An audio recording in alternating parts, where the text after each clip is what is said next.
하나님 은혜 가운데 우리 예수랑말교회 연합팀이 조지아 단기 선교를 다녀왔습니다. 지난주에는 제가 설교하지 못하고 우리 유해석 선교사님이 말씀을 전하셨지요.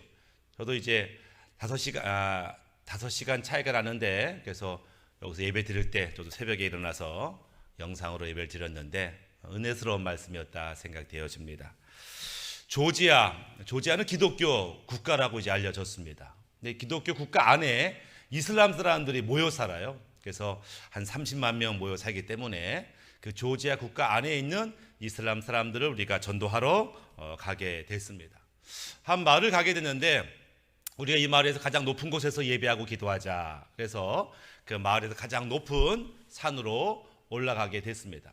올라가는데 앞에 뭐가 부스럭거려서 봤어요. 뭐지? 하고 이제 봤더니 거북이 한 마리가 기어가고 있어요, 산에. 뭐 거북이 다 있네. 가지고 거북이를 제가 들어서 사진 찍었습니다. 이 사진은 수요 예배 때 보여드리겠습니다. 거북이를 찍어서, 내가 야생 거북이를 잡았어요. 사진을 찍었어요. 그 누가, 아니 거북이 바다에 사는 거 아니에요? 왜 살아있지? 이렇게 말했어요. 그러니까 그 토끼와 거북이 몰라? 땅에서 달리기 하잖아. 그렇지. 거북이도 땅에 사나 보다. 이렇게 생각을 했어요. 그러니까 토끼와 거북이 얘기가 나오다 보니까 그런 생각을 했습니다. 여러분이 만일 거북이라면, 토끼가 우리 달리기 시합하자 이렇게 말할 때, 그래 하자 이렇게 말할 사람이 얼마나 될까? 내가 거북이라면 뭐 달려봐야 뻔하지, 결과 뻔하지, 안 달려, 이렇게 아마 반응을 했을 것 같아요. 근데 거북이는 토끼가 달리기 하자, 그래 해보자, 이렇게 이제 반응을 합니다. 왜 거북이는 질 거 뻔한 것 같은데 왜 달리기 하겠다고 수락을 했을까? 어떤 사람이 그런 말 하더라고요. 왜냐하면 아마 거북이는 자존감이 높았을 거야. 자존감이 높은 사람의 특징이 뭐냐면, 누구와 비교해서 지레 겁을 먹고 포기하거나 좌절하지 아니하고, 그래 한번 해보자, 나 안 해본 건데 한번 해보고 싶어, 한번 즐겨보자, 이런 태도를 보인다라고 하는 거예요. 그렇기 때문에 어쩌면 거북이 자기가 질 수도 있었겠지만 새로운 경험, 달리기를 한번 해보고 누리고 즐기자라고 생각했을 것이다 라고 말하는데 일리가 있어 보였습니다. 우리 성도 가운데 때때로 비교의식 속에 사는 분들을 보게 됩니다. 어떻게 하냐면, 이분들은 다른 사람과 비교해요. 비교해가지고 내가 다른 사람보다 좀 낫다, 잘한다 이렇게 느껴지면 굉장히 자랑해요. 굉장히 자만심을 가지고 표현하는 것을 보게 되고, 또 상대방보다 내가 못한다 이러면 괜히 숨어버리고 포기하고 열등감에 있는 것들을 보게 됩니다. 하나님께서는 우리가 잘하든지 못하든지 하나님이 내게 맡겨준 일이지 라고 믿어진다면 충성하게 원해요. 그 결과는 내 몫이 아니에요. 나는 그냥 충성할 뿐이에요. 어떤 결과가 있든지 관계없이 나를 귀하게 여기사, 나를 충성스럽게 여기사 이 사명 주셨으니 감사합니다라고 최선을 다하는 것, 그것이 주님께서 우리에게 원하시는 것들을 보게 됩니다. 이 그리어라는 사람이 책을 썼는데, 인생 어떻게 살 것인가 라고 하는 제목이었어요. 그 내용 중에 이런 게 있습니다. 당신에게 인생의 버킷리스트가 있습니까? 만약에 당신이 그리스도인이라고 한다면 그 버킷리스트를 버리세요, 이렇게 표현해요. 버킷리스트가 뭐예요? 나는 죽기 전에 유럽 여행을 한번 하고 싶어. 나는 죽기 전에 그 호주 높은 번지 점프에서 한번 뛰어내리고 싶어. 나는 죽기 전에 내 인생에 자서전을 쓰고 싶어. 각자의 소원, 그 버킷리스트를 사람들이 작성하기도 합니다. 근데 이 사람 말하기를, 당신이 기독교인이면 그 버킷리스트 버리세요. 왜요? 우리의 소원은, 우리의 목표는 내 소원, 내 뜻을 이루는 게 아닙니다. 우리가 진정 하나님의 자녀라고 한다면 우리의 소원은 주님을 사랑하는 것이고 주님이 맡겨진 사명을 감당하는 것입니다. 이것이 당신의 목표가 되어야 됩니다. 당신의 소원이 되어야 됩니다. 세상이 말하는 대로, 내 욕심이 말하는 대로 반응하지 말고 하나님께서 우리에게 말씀하시는 그 말씀 따라 사는 것, 그것이 우리의 목표가 되어야 됩니다. 만약 그렇지 않으면 열심히 산다고 살아요. 아침부터 저녁까지 애를 써요. 노력을 해요. 눈물 흘리며 헌신해요. 그럴지라도 당신은 만족함을 누리지 못할 것입니다. 후회하게 될 것입니다. 왜? 그것은 주님이 기뻐하는 삶이 아니니까. 주님이 칭찬할 수도 없고 상 줄 수도 없는 그런 삶은 주님 앞에 의미가 없기 때문에 그렇다라고 하는 것이죠. 그래서 우리가 바른 목표를 갖는 거 굉장히 중요해요. 여러분도 기억할지 모르겠지만 2004년에 아테네 올림픽 가운데 이 소총하는 부분에 있어서 이 소총 복사라고 하는 그런 종목이 있는데 엎드려 쏴, 앉아 쏴, 서서 쏴 이것을 이제 하는 거예요. 근데 그 분야에 늘 금메달을 따는 선수가 있었어요. 2004년에도 잘했어요. 예선전도 1등으로 통과했고 결승전이 있어요. 마지막 한 발만 그냥 실수만 하지 않으면 이제 금메달을 따는 그런 상황이었어요. 그래서 이 사람이 딱 10점 만점에 10점을 쐈어요. 그런데 이 사람이 결승전에서 꼴등을 했네. 아니 10점 만점에 10점을 쐈는데 왜 꼴등했어요? 옆 사람 관역을 맞췄어요. 너무 긴장한 나머지 자기 관역이 아니라 옆 사람 분명히 10점 만점에 10점을 쐈어요. 잘 쐈어요. 하지만 그는 꼴등했어요. 왜요? 온전한 목표를 그가 바라보지 못했기 때문에 그렇다. 우리도 그럴 수 있어요. 예수님 주변에는 수많은 무리들이 군중들이 따랐어요. 그리고 그 가운데는 제자들도 있어요. 그러니까 예수님 주변에는 누가 있냐면 두 부류가 있는 거예요. 제자라고 부르는 그룹과 군중, 무리라고 부르는 두 그룹이 항상 같이 있었어요. 군중, 무리의 특징이 뭐예요? 그것은 자기에게 초점이 맞췄습니다. 내 병을 고쳐야 되는데, 내 문제가 해결돼야 되는데, 예수님 덕분에 내가 뭔가를 얻어야 되는데, 기적을 봐야 되는데, 먹을 것을 구해야 되는데 라고 그들의 초점은 자기의 소원, 자기의 기대에 있었어요. 만약에 예수님이라도 자기의 뜻을, 자기의 원하는 것을 이루어지지 않으면 얼마든지 버릴 수 있어요. 얼마든지 떠날 수 있는 자기 중심의 무리와 군중들이 있었어요. 또 다른 사람들은 제자들이 있었습니다. 제자들은 예수님 무슨 말씀하시는가에 집중했습니다. 그 말씀대로 살려고 집중했습니다. 예수님을 닮기를 원했습니다. 예수님이 원하시는 삶, 아니 예수님이 하시는 삶도 언젠가 자기들이 할 것을 알고 그것을 배우려고 애썼던 무리들이 있었다. 교회 안에 때때로 이런 구분하면 안 되겠지만 무리와 같은 성도가 있어요. 나의 소원, 나의 뜻, 나의 기도 제목이 왜 이루어지지 않냐라고 늘 자기만 바라보는 성도와 하나님의 뜻, 하나님의 마음, 하나님의 영광을 위해서 마음을 쏟는 그런 성도가 나누어지는 것들을 보게 됩니다. 우리가 인생을 살아갈 때 우리는 어떤 목표를 두고 살아가면 좋을까? 우리가 고민하지 않을 수 없고 성경에서 자주 반복되는 너희가 목표로 삼았으면 좋겠다라고 말씀하시는 구절이 있어요.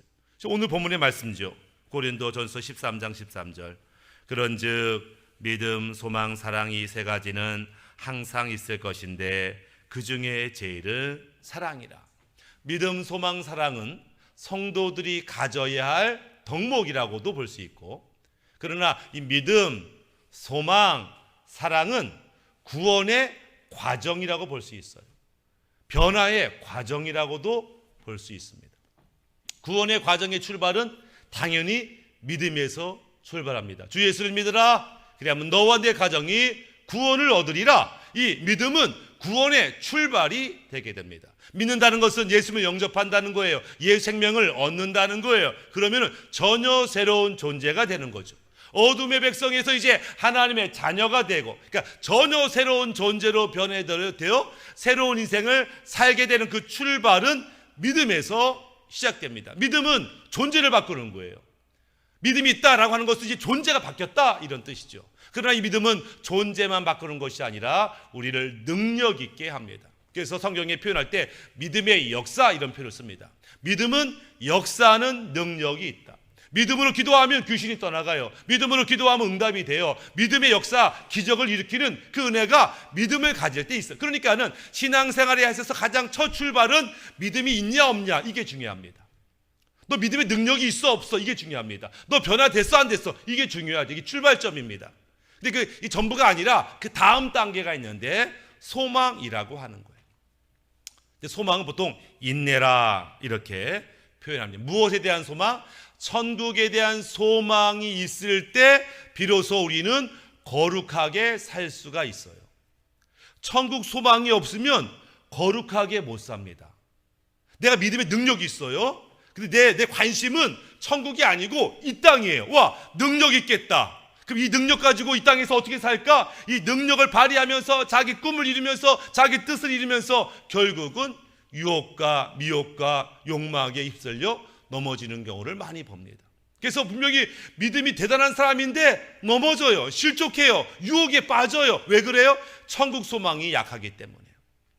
천국 소망이 강하면 이 땅이 전부가 아니야. 이까짓 유혹, 이 땅에 야망 필요 없어. 나 주님 바라본다. 이런 사람은 거룩한 삶을 살 수 있어요.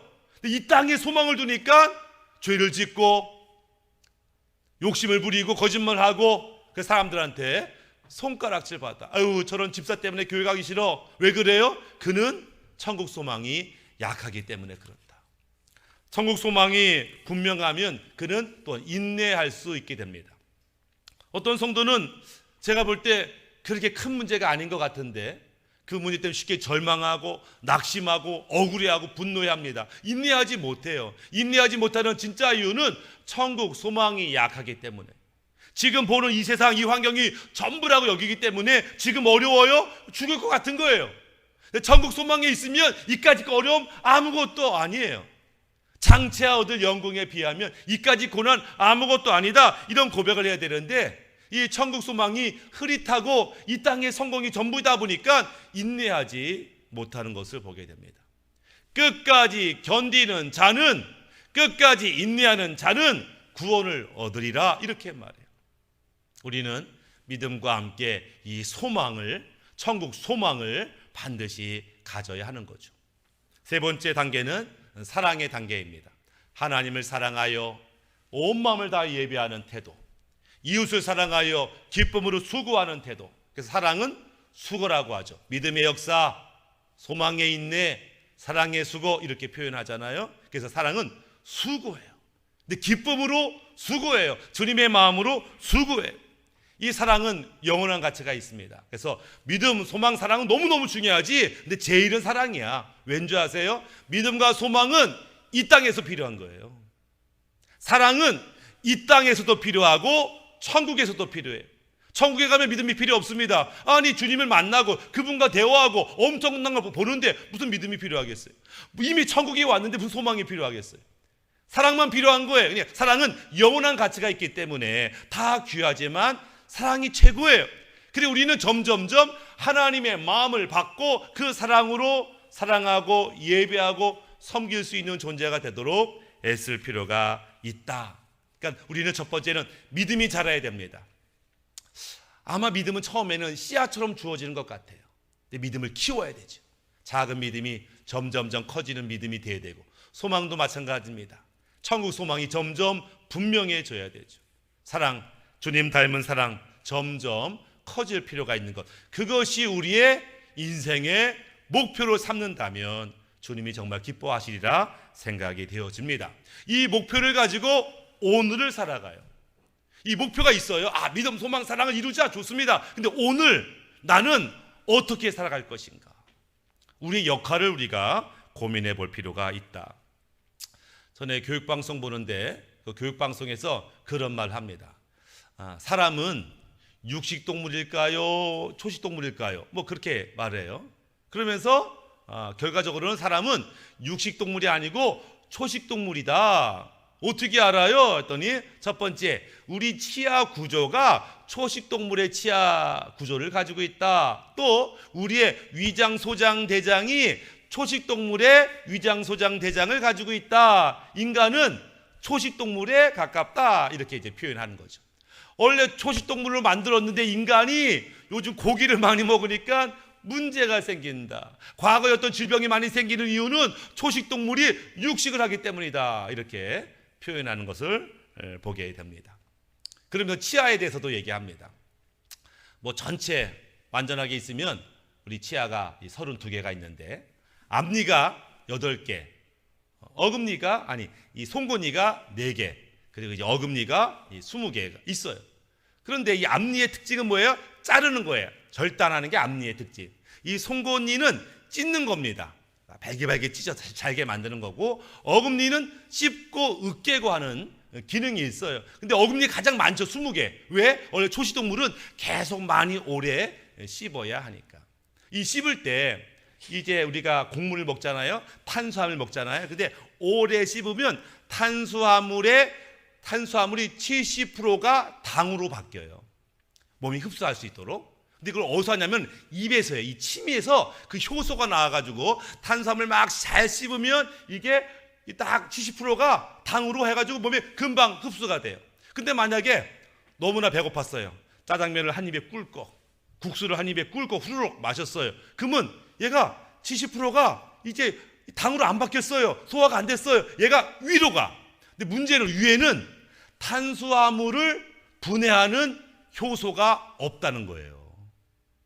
위에는 탄수화물 분해하는 효소 아밀라제가 위에는 없어요. 그러면 탄수화물이 얘가 어떻게 해요? 막 짓이겠지. 그러면 뭐가요? 반죽이 돼요. 탄수화물이 막 죽처럼 반죽이 돼요. 그런 얘가 분해하는 효소가 없어요. 그런데 우리 몸속에는 39도 40도예요. 얘가 찜통이 돼요. 그럼 얘가 부패가 돼요. 탄수화물이 속에서 부패가 되어 썩어요. 부패하면 그 부패하는 독성이 우리 몸에 영향을 주고 우리 기능에 영향을 주고, 그럼 결과적으로 뭐가 나와요? 방구가 뽕 하고 나옵니다. 냄새가 안 좋아요. 왜? 부패하기 때문에. 방구가 심하게 난다 이런 사람은 또 문제 있어. 첫 번째, 너 고기 너무 많이 먹었어. 두 번째, 너 꼭꼭 씹어 먹지 않았어. 이런 뜻이죠. 그래서 제가 신호를 보내는 거예요. 너 그렇게 먹으면 안 돼. 너는 초식동물이잖아. 왜 그 고기 이렇게 많이 먹냐? 야, 먹으려면 좀 꼭꼭 씹어 먹어라. 뭐 이렇게 반응을 보이는 것들을 보게 됩니다. 이 어금니는 꼭꼭 씹어 먹어요. 우리가 환하게 웃을 때, 안녕하세요 웃을 때 어금니는 잘 안 보여요. 잘 보여야 송곳니까지 보입니다. 잘 보이지도 않는 어금니가 제 역할을 감당하지 않으면 몸 전체에 건강에 이상이 있어요. 보이지 않지만 어금니가 자기 역할을 잘 감당하면 우리 몸이 건강해지죠. 교회도 마찬가지예요. 사명도 마찬가지예요. 잘 눈에 보이는 그런 사명과 역할이 있어요. 누가 봐도 잘한다, 멋있다, 드러나는 사람이 있죠. 근데 어떤 사명과 어떤 역할은 잘 드러나지 않아요. 그런 사람이 있었어? 그런 일을 했었어? 무관심한 어떤 영역이 있어요. 그러나 그게 드러나냐 드러나지 않냐가 중요한 게 아니고, 하나님이 내게 맡겼냐, 나의 부르심이 거기에 있느냐, 거기에 중요성이 있는 거죠. 하나님 나 여기에 부르셨으니 남이 보든 안 보든 내가 잘하든 못하든 충성하겠다. 그 태도가 교회를 건강하게 하고 가정을 건강하게 하고 나의 인생을 건강하게 만들더라라고 하는 것입니다. 그러면 주님, 나의 역할, 나의 부르심은 뭐예요? 이런 고민을 하게 됩니다. 우리는 질문해야 돼요. 하나님, 내가 주 앞에 충성하기 원합니다. 나도 주님 앞에 쓰임받기 원합니다. 내 역할을 잘 모르겠어요. 나의 부르심을 모르겠습니다. 주님, 내게 말씀하여 주옵소서. 기도할 필요가 있어요. 우리 6.25 때 혹시 흥남부두 철수 사건을 혹시 아시는지 모르겠지만 막 유엔군이 막 들어와서 북한을 막 공격했어요. 그러다가 중공군이 개입이 됐습니다. 근데 유엔군이 그냥 밀려요. 야, 철수하자. 그래서 마지막 철수의 장소가 북한에 있는 흥남부두 항구에서 철수하기로 했어요. 모든 군인들이 그곳으로 모였습니다. 그래서 무기를 싣고 군인들이 배를 타고 철수합니다. 그런데 그 피난민들도 이 소식을 들었어요. 그래서 도망갈 길은 흥남부두에서 배 타는 것밖에 없어. 많은 피난민들이 그 흥남부두로 모여들었습니다. 수많은 배들이, 한 200척의 배들이 왔다 갔다 하면서 이제 다 이게 대피시켰어요. 이제 마지막 배 하나가 남았어요. 근데 수만 명이 있는데 이 마지막 남은 배 하나는 이제 빅토리호라고 하는 건데, 얘가 화물선이에요.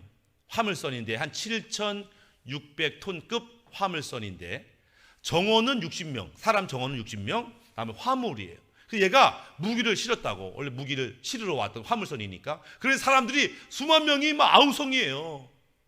그러니까 이 선장이 레너드 라우라는 선장이 기도합니다. 지금 막 빨리 피난하지 않으면 북한에 뭐 공격이 시작될 것 같고 사람들은 아우성이고 막 무기는 안 실리고 막 정신없는 그 상황인데 기도합니다. 주님, 지금 내가 무엇을 해야 합니까? 내가 뭐 할 수 있습니까? 기도해요. 그리고 결심합니다. 선원들한테 말해요. 왜냐면 60명 정원 중에서 승무원이 47명이야. 그러니까 빈자리는 13명밖에 못 타. 근데 이 선장 레너드 라루가 모든 무기를 버리고 사람을 태워라, 이렇게 이제 명령을 내립니다. 그러니까 모든 무기를 내리고 거기에 사람을 다 태웠는데 얼마나 태웠냐? 14,000명을 태웁니다. 14,000명을 태우고 이제 가서 원래는 부산으로 가려고 했는데 부산에 너무 피난민이 많다, 못 들어온다 이래가지고 얘가 또 가서 거제도에 12월 25일 날 거제도에 도착을 하죠. 나중에 어떤 기자가 묻습니다.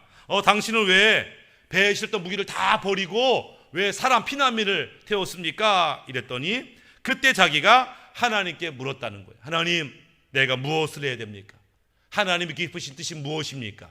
그때 하나님은 무기를 살리는 것이 아니라 영혼을 살리기를 원하신 것을 깨닫고 그렇게 했다. 이렇게 그 순간에 주님, 내가 이 상황에서 뭐 하기 원하십니까? 라고 기도할 수 있는 것, 그것이 하나님이 기뻐하는 태도다라고 하는 것이죠. 하나님께 묻고 하나님의 부르심을 깨닫는 건 너무너무 중요하죠. 그러나 아마 어떤 신앙인들은 이게 어려울 수 있어요. 나는 기도해도 안 들리던데, 기도해도 모르겠는데, 이럴 수도 있어요. 그러나 처음은 좀 안 들리고 모를 수 있지만 우리가 집중하여 주님, 주의 뜻을 알기 원합니다, 나의 역할을 알기 원합니다, 계속 기도하고 부르짖을 때에 주의 음성이 들리는 역사를 우리가 경험하게 되는 것이죠. 오늘 한국교회, 우리 예수랑말교회 성도를 생각하면서 주님, 우리 역할이 무엇입니까? 라고 묵상할 때 크게 두 가지를 깨달아요. 이게 한국교회, 우리 예수랑말교회 역할이구나. 첫 번째 뭐냐면은, 첫 번째는 중보자의 역할이 한국교회, 우리 예수랑말교회 여러분과 저에게 있다는 것을 발견합니다. 우리 예수님께서 교회에 음부의 권세를 이길 수 있는 그 권세를 주셨어요. 그 권세를 가지고 사용하라는 거예요. 음부의 권세를 대적하라는 거예요. 어둠을 대적하라는 거예요. 그것은 나의 문제만이 아니라 우리 가족의 문제, 이 나라 이민족의 문제를 위해서 네가 그 권세를 사용하라, 중보하라 라고 하는 것입니다. 모세가 자기 백성을 위해서 중보합니다. 이스라엘 백성이 죄악을 행해요. 우상 숭배해요. 하나님이 진노하셨어요. 다 죽이리라. 그때 모세가 나옵니다. 출애굽기 32장 14절에 여호와께서 뜻을 돌이키사 말씀하신 화를 그 백성에게 내리지 아니하시니라. 왜? 모세의 중보 때문에. 모세가 차라리 절 죽여주세요, 제발 이 백성 살려주세요, 하나님의 백성 아닙니까? 막 그의 중보 기도가 하나님의 마음을 바꾸게 했다, 이렇게 표현해요. 사무엘상 7장 9절, 사무엘이 젖 먹는 어린 양 하나를 가져다가 온전한 번제를 여호와께 드리고 이스라엘 위하여 여호와께 부르짖음에 여호와께서 응답하셨더라. 여호와께서 말도 안 되는 상황에 개입하셔서 그분의 뜻을 이루시는 것을 보게 됩니다. 이 나라 이 민족을 위해서 하나님 걱정됩니다, 큰일 났습니다, 안타까워만 하는 것이 아니라 하나님이 우리에게 주신 권세, 교회에게 주신 권세를 사용할 필요가 있어요. 어둠의 권세를 대적하고 불법을 제거하고 하나님의 뜻대로 이 나라 이 민족, 우리 가족들이 변화되도록 중보하는 것 주님께서 원하신다라고 하는 것입니다. 에스겔서 22장 30절에는 오히려 하나님이 중보자를 찾으세요. 이 땅을 위하여 성을 쌓으며 성 무너진 데를 막아서서 나로 하여금 멸하지 못하게 할 사람을 내가 그 가운데서 찾다가 찾지 못하였으므로. 야, 너희 나라가 지금 망하고 있는데 아무도 기도하지 않냐? 너희 가정이 지금 이 모양인데 아무도 기도하지 않아? 언제 기도할 거야? 하나님이 중보자를 찾는데 중보자가 없다는 거예요. 왜? 자기만을 위해서 기도하니까. 나만 봐주세요, 나만 도와주세요. 하나님 알지 못하는 자, 하나님을 믿지 못하는 자들에게 그들은 중보하지 못했고 그들 위해서 하나님의 사명을 감당하지 못하는 것들을 보게 됩니다. 중보라는 것은 마치 소금과 같아요. 내가 죽어서 다른 것을 살리는 거죠. 내가 죽어서 하나님의 뜻을 이루는 것입니다. 역시 하나님의 삶은 다르구나. 자기를 희생하여 가정을 살리고 나라 민족을 살리는 그것을 하나님이 이 세상에 나타내라, 이렇게 말하는 것을 보게 됩니다. 두 번째, 한국교회 또 우리의 사명은 뭐냐면 천국을 보여주라 라고 하는 거예요. 어떻게 불신자가 하나님을 알겠어요? 어떻게 불신자가 천국을 알겠어요? 어떻게 복음을 알겠어요? 우리가 보여줘야지 알죠. 우리가 드러내야 알죠. 그래서 우리에게 사명은 우리가 믿는 하나님을 보여주고 우리가 경험한 천국을 좀 그들에게 알려주고 보여주는 그런 삶을 살라. 이것을 너의 목표로 삼으라 라고 하는 거예요. 빛 같은 삶이죠. 어둠 가운데 어디에 진리가 있고 어디에 생명이 있고 어디에 행복이 있고 좀 보여줘. 그래야 와, 저 사람 보니까 하나님이 살아가신 것 같아. 저 사람의 가정을 보니까 하나님 역사하는 것 같아. 나도 저런 인생을 살고 싶어 라고 그들이 꿈을 꾸게 우리가 하나님과 천국을 보여줄 수 있기를 원한다는 거예요. 그러려면 우리가 하나님을 알아야 되죠. 우리가 천국을 먼저 경험해야 되죠. 하나님의 마음으로 충만해야 되죠. 그래서 흘러 넘치죠. 때때로 어떤 사역자, 어떤 사명자는 능력은 많은 것 같은데 인상이 좋지가 않아요. 이 사랑을, 주님의 마음을 흘려보내지 못해요. 그래서 세상 사람들이 볼 때는 예수 믿나 안 믿나 똑같아 보여요. 그것은 하나님이 기대하는 모습이 아니죠. 우리는 하나님을 더 많이, 더 깊이 알아야 되고 천국을 더 많이 누려야 되고 하나님의 사랑을 더 충만해야 되고, 그래서 누가 우리를 보든지 야, 역시 예수 믿는 사람은 달라, 이런 변화된 삶, 빛 같은 사람을 보여주는 역할이 우리한테 있다면 우리는 자기를 돌아보면서 나는 빛과 소금 같은 삶을 살고 있는가, 그렇지 못한 이유가 무엇인가, 이것을 나의 목표와 나의 역할로 우리가 분명하게 이해할 필요가 있습니다. 말씀을 마무리하면 열심히 사는 것 다 좋은 거 아니에요. 어떤 사람은 죄를 짓는데 열심히 사는 사람도 있습니다. 바른 목표가 중요하죠.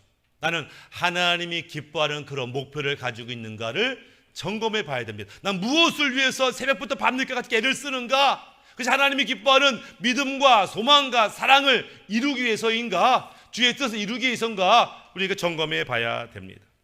그리고 자기 역할을 주님께 물어야 되죠. 하나님, 내가 교회에서 어떤 역할을 감당하면 되겠습니까? 하나님, 내가 우리 가족과 친지 가운데 어떤 역할을 감당하기 원하십니까? 오늘 이런 상황에서 지금 내가 무엇을 말하고 어떻게 행동하기 원하십니까? 묻고 응답받는 우리 모두가 되시기를 주님의 이름으로 축복합니다. 아멘.